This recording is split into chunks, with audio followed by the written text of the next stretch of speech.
Hello everyone. You're most welcome to the maths classes of Super 30 Medical. In previous classes, we study about simple interest and solve best question on the simple interest. Today, we study about the compound interest and solve question based on the compound interest. In this video, I provide you 3 methods to solve the question based on compound interest. Just take an example. जैसे अगर हमें कभी p is equal to 10 दिया गया है, 10 rupees है, तो इसका 1 ईयर में अगर 5% रेट से मिल रहा है, suppose that r is equal to 5% है, तो फर्स्ट ईयर के लिए क्या होगा? फर्स्ट ईयर के लिए जो होगा इंटरेस्ट क्या होगा? वो सिंपल और कंपाउंड दोनों ही सेम होगा. तो अगर निकालते हैं फर्स्ट ईयर के लिए इंटरेस्ट, तो वो हो जाएगा 10 इंटू 5 इंटू 1/100, और ये क्या हो जाएगा 2 यानी कि 0.5 यानी कि 0.5 रुपीज आएगा. ये फर्स्ट ईयर के लिए कंपाउंड और सिंपल दोनों ही इंटरेस्ट होगा. और अगर वही सेकेंड ईयर के लिए निकाला जाएगा, तो सेकेंड ईयर के लिए जो होगा principal p is equal to वो पुराने वाले प्रिंसिपल और प्लस जो इंटरेस्ट होगा उसको ऐड करके सेकेंड ईयर के लिए हमें प्रिंसिपल मिलेगा. तो p is equal to 10 rupees plus जो इंटरेस्ट आया 0.5 रुपीज वो भी ऐड हो जाएगा, और वो हो जाएगा 10.5 रुपीज. यानी सेकेंड ईयर के लिए हमें जो प्रिंसिपल होगा वो 10.5 रुपीज मिलेगा. अब इस पर हमें फिर सेकेंड ईयर के लिए इंटरेस्ट फाइंड किया जाएगा. तो interest is equal to 10.5 into 5 into 1/100. यानी कि जो प्रिंसिपल था उसमें इंटरेस्ट ऐड करने के बाद सेकेंड ईयर के लिए हमें फिर से प्रिंसिपल मिला, और उस प्रिंसिपल पर फिर हमने इंटरेस्ट फाइंड किया. तो ये हो जाएगा कंपाउंड इंटरेस्ट. अब एक क्वेश्चन देखते हैं और इसको हम 3 मेथड से सॉल्व करते हैं. तो जो फर्स्ट मेथड है वो जैसे बेसिक लर्नर जो स्टूडेंट्स हैं जूनियर क्लासेस के, तो फर्स्ट मेथड उनके लिए है. तो जनरली आप जो सिंपल इंटरेस्ट फाइंड करते हैं उसके थ्रू आप कैसे कंपाउंड इंटरेस्ट फाइंड करेंगे, फर्स्ट मेथड वही है. तो जैसे आपको क्वेश्चन में दे दिया कि प्रिंसिपल है 8000 रुपीज, रेट है 5% और टाइम पीरियड है 3 इयर्स. तो आपको अमाउंट फाइंड करना है कि कितना होगा. तो इसको पहले सिंपल इंटरेस्ट कैसे फाइंड करते हैं, क्योंकि आपको पता है कि जो भी सिंपल इंटरेस्ट होगा या कंपाउंड इंटरेस्ट होगा फर्स्ट ईयर के लिए सब सेम होगा. तो पहले हम क्या करते हैं कि 3 इयर्स के लिए पूछा है, तो पहले हम फर्स्ट ईयर के लिए निकालते हैं कि कितना आएगा. तो हमें पता है कि इंटरेस्ट इज इक्वल टू ये हो जाएगा 8000 रुपीज प्रिंसिपल इंटू रेट हो जाएगा 5% इंटू टाइम पीरियड यहाँ पे 3 ईयर दिया है, पर हम अभी क्या कर रहे हैं 1 ईयर के लिए निकाल रहे हैं. तो यहाँ पे 1 लिखेंगे और अपन 100. अब ये कैंसिल आउट और ये हो जाएगा 400 रुपीज. तो यानी कि जो फर्स्ट ईयर है उसके लिए हमें इंटरेस्ट मिला 400 रुपीज. अब यहाँ से हम क्या करेंगे, फिर अमाउंट फाइंड कर लेंगे. तो अमाउंट इज इक्वल टू क्या होता है, प्रिंसिपल प्लस इंटरेस्ट. तो यहाँ पे प्रिंसिपल लिया है 8000 रुपीज प्लस इंटरेस्ट मिल गया है 400. तो ये हो जाएगा 8400 रुपीज. यानी कि फर्स्ट ईयर के लिए अमाउंट इतना हो गया. तो अब ये जो फर्स्ट ईयर का अमाउंट है वो सेकेंड ईयर के लिए प्रिंसिपल का काम करेगा. सेकेंड ईयर के लिए प्रिंसिपल का काम करेगा. तो यानी कि यहाँ पे जो था वो फॉर सेकेंड ईयर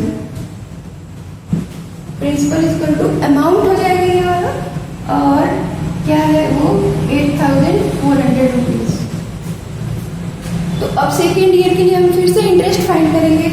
तो वो क्या होगा 8400 इंटू 5 इंटू अगेन 1 ईयर के लिए फाइंड कर रहे हैं, तो इंटू 1/100. तो ये आ जाएगा 420 रुपीज. अगेन अमाउंट फिर से फाइंड करेंगे तो क्या आ जाएगा, प्रिंसिपल अभी इस सेकेंड ईयर के लिए ये था 8400, तो इसलिए इसमें इंटरेस्ट ऐड होगा 420 और ये हो जाएगा 8820 rupees. Now for third year,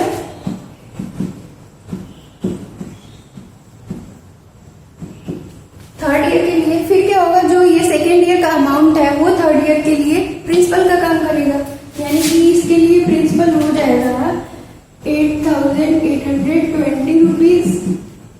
तो अब अगेन इंटरेस्ट फाइंड करेंगे, तो इस वाले प्रिंसिपल का फाइंड करेंगे, तो 8820 rupees into 5 into last year के लिए फाइंड कर रहे हैं, यानी कि 1 ईयर, तो 1/100 2, और ये आ जाएगा 441 रुपीज। नेक्स्ट इंटरेस्ट हमें क्या मिल गया, 441 रुपीज। अब इसको भी प्रिंसिपल में ऐड करके अमाउंट फाइंड कर लेंगे, तो ये क्या हो जाएगा, इसका प्रिंसिपल था 8820 rupees plus 441 rupees equal to ये हो जाएगा 1629 रुपीज। यानी एट लास्ट 3 ईयर के बाद आपको टोटल कितना मिलेगा अमाउंट, 9261 रुपीज। तो ऐसे तो आप सिंपल इंटरेस्ट के बेस पे सॉल्व कर लेंगे कि कंपाउंड इंटरेस्ट कितना आएगा, 2 साल में या 3 साल में कितना इंटरेस्ट आएगा।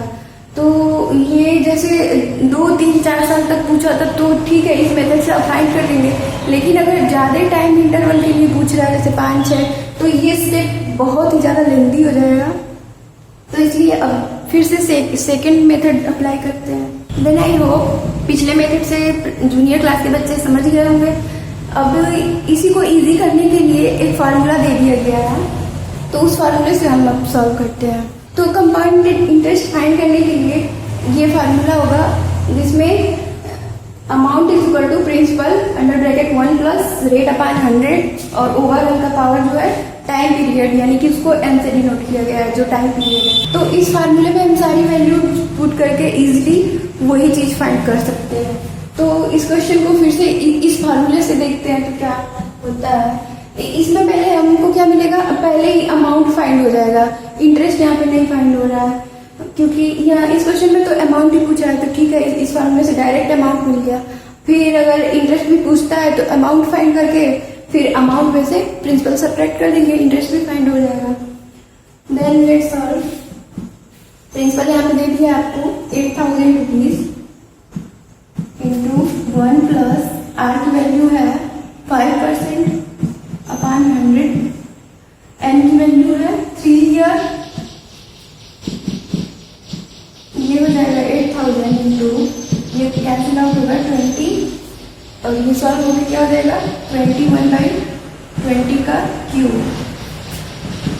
अब यहाँ से आपको दिख रहा है 20 का क्यूब क्या होता है, 20 का क्यूब हो जाएगा 8000 ही, यानी कि ये कैंसिल आउट हो जाएगा और यहाँ बचा 21 का क्यूब और 21 का क्यूब होता है 9261 रुपीज, यानी कि डायरेक्ट आपको अमाउंट मिली है 9261 रुपीज।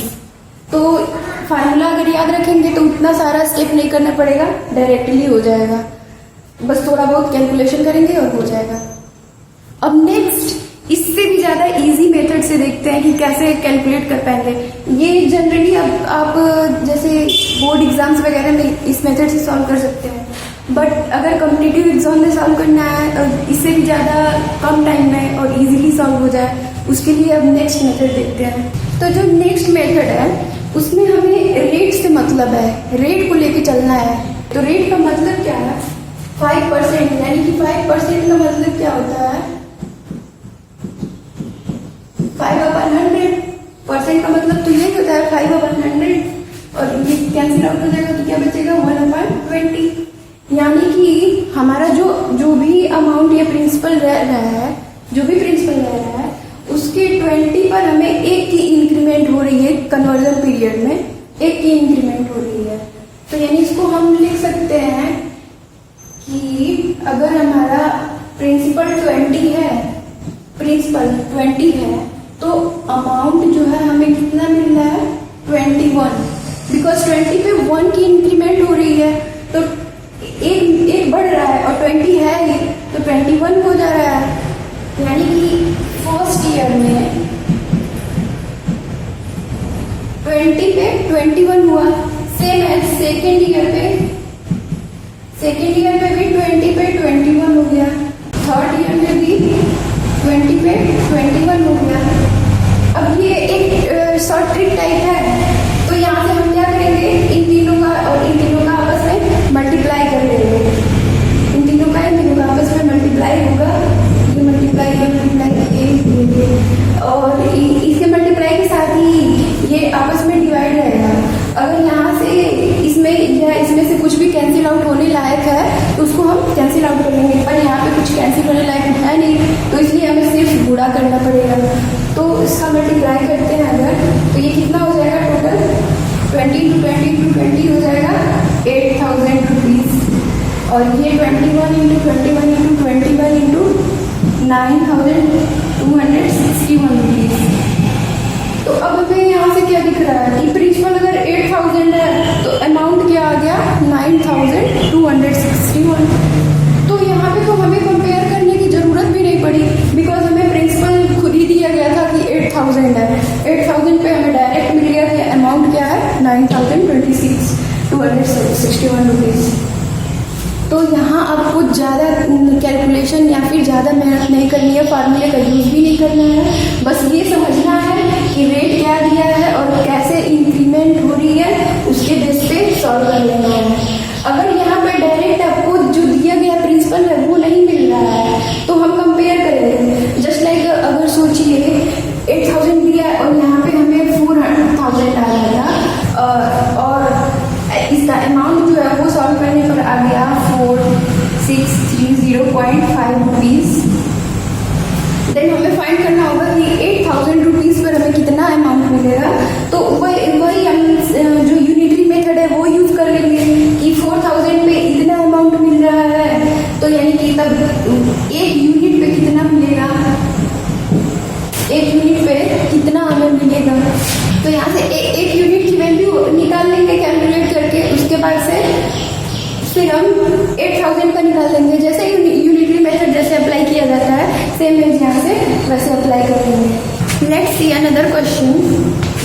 इस क्वेश्चन में गिवन है r = 10%, तो 10% का मतलब क्या हुआ 10/100 = 1/10, यानी कि 10 पर 1 बढ़ रहा है। यानी कि क्या मतलब है, अगर प्रिंसिपल 10 है तो अमाउंट 11 और टाइम कितना है, टाइम पीरियड आपका 3 ईयर दिया है, तो यानी कि अगेन नेक्स्ट ईयर 10 पे 11, फिर नेक्स्ट ईयर 10 पे 11। अब यहाँ पे भी दिख रहा है आपको कुछ भी कैंसिल आउट होने लायक नहीं है, तो सबका मल्टीप्लिकेशन कर देंगे आपस में, तो ये हो जाएगा 1000 और ये हो जाएगा 1331। तो यानी कि जो प्रिंसिपल अगर 1000 रुपीज़ है तो उसमें अमाउंट आपको 1331 रुपीज़ मिल रहा है। तो यहाँ पे आपको प्रिंसिपल 2500 दिया है कि उस पे कितना कंपाउंड इंटरेस्ट पूछा जा रहा है। तो पहले अमाउंट फाइंड कर लेते हैं, अमाउंट फाइंड हो जाएगा तो कंपाउंड इंटरेस्ट भी फाइंड हो जाएगा। तो अगर 1000 पे इतना है तो यानी कि एक यूनिट की वैल्यू निकालते हैं। एक यूनिट पे कितना होगा 1331/1000। एक यूनिट का निकाल लिया, अब निकालना कितना है 2500 का, तो निकालते हैं 2500 पर, तो इसका इस साइड डायरेक्ट मल्टीप्लाई कर देंगे 2500 इंटू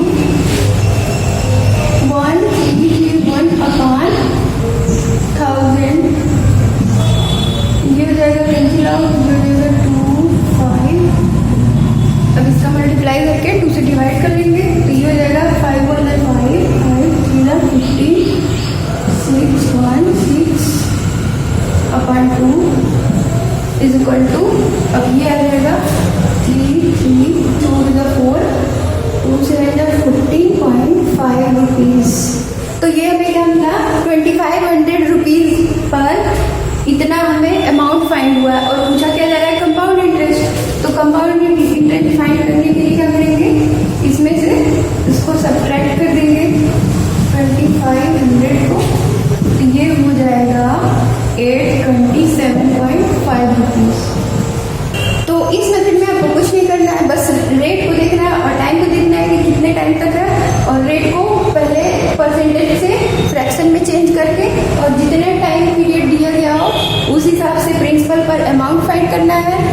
और उसके बाद देखना है कि हमें कितने प्रिंसिपल में पूछा जा रहा है, तो उसको यूनिटरी मेथड से सॉल्व कर लेना है।